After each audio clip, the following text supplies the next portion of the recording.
প্ৰধানমন্ত্ৰী নৰেন্দ্ৰ মোদীক সমালোচনা কৰি ৰাজৰোষত সাংবাদিক ভাৰত এৰি গুচি যাব লগা হ'ল এগৰাকী মহিলা সাংবাদিক চৰ্চাৰ মাজলৈ অহা এই সাংবাদিকগৰাকী হৈছে অষ্ট্ৰেলিয়াৰ অৱনী ডায়াছ 32 বছৰীয়া এইগৰাকী মহিলা অষ্ট্ৰেলিয়াৰ বাসিন্দা সেই দেশৰ ABC নিউজৰ কৰ্মী তেওঁ ভাৰতত দক্ষিণ এছিয়াৰ ব্যুৰো চিফ হিচাপে নিযুক্তি লাভ কৰিছিল এপ্ৰিল মাহৰ তৃতীয় সপ্তাহত তেওঁ ভাৰত এৰি অষ্ট্ৰেলিয়ালৈ গুচি যায় ঘৰলৈ উভতি গৈ মোদী চৰকাৰৰ বিৰুদ্ধে সৰব হৈ পৰিল মহিলা সাংবাদিকগৰাকী প্ৰতিবেদনত নৰেন্দ্ৰ মোদীক সমালোচনা কৰাৰ বাবেই তেওঁ ভাৰত এৰিবলগীয়া হোৱা বুলি অভিযোগ কৰে ভাৰত চৰকাৰে তেওঁৰ ভিজাৰ ম্যাদ বৃদ্ধি কৰা নাছিল মহিলা সাংবাদিকগৰাকীৰ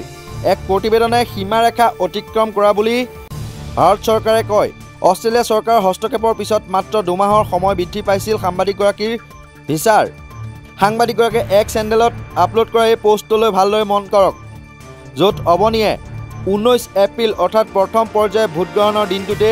মোদীয়ে গণতন্ত্ৰৰ মাতৃ বুলি দাবী কৰা ভাৰত এৰি যাবলগীয়া হোৱা বুলি উল্লেখ কৰে আমি পুনৰ জনাইছো সেই খবৰ প্ৰধানমন্ত্ৰী নৰেন্দ্ৰ মোদীক সমালোচনা কৰি ৰাজৰোষত সাংবাদিক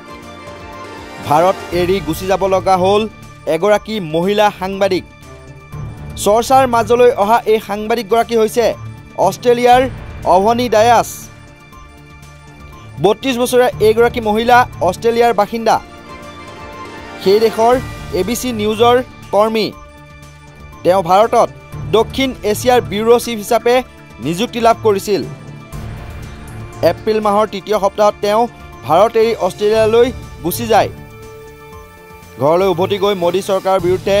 সৰব হৈ পৰিল মহিলা সাংবাদিকগৰাকী প্ৰতিবেদনত নৰেন্দ্ৰ মোদীক সমালোচনা কৰাৰ বাবেই তেওঁ ভাৰত এৰিবলগীয়া হোৱা বুলি অভিযোগ কৰে ভাৰত চৰকাৰে তেওঁৰ ভিজাৰ ম্যাদ বৃদ্ধি কৰা নাছিল মহিলা সাংবাদিকগৰাকীৰ এক প্ৰতিবেদনে সীমাৰেখা অতিক্ৰম কৰা বুলি ভাৰত চৰকাৰে কয় অষ্ট্ৰেলিয়া চৰকাৰৰ হস্তক্ষেপৰ পিছত মাত্ৰ 2 মাহৰ সময় বৃদ্ধি পাইছিল সাংবাদিকগৰাকীৰ ভিছাৰ সাংবাদিকগৰাকীয়ে এক চেনেলত আপলোড কৰা এই পোষ্টলৈ ভালদৰে মন কৰক য'ত অৱনীয়ে 19 এপ্ৰিল অৰ্থাৎ প্ৰথম পৰ্যায়ৰ ভোটগ্ৰহণৰ দিনটোতে মোদীয়ে গণতন্ত্ৰৰ মাতৃ বুলি দাবী কৰা ভাৰত এৰি যাবলগীয়া হোৱা বুলি উল্লেখ কৰে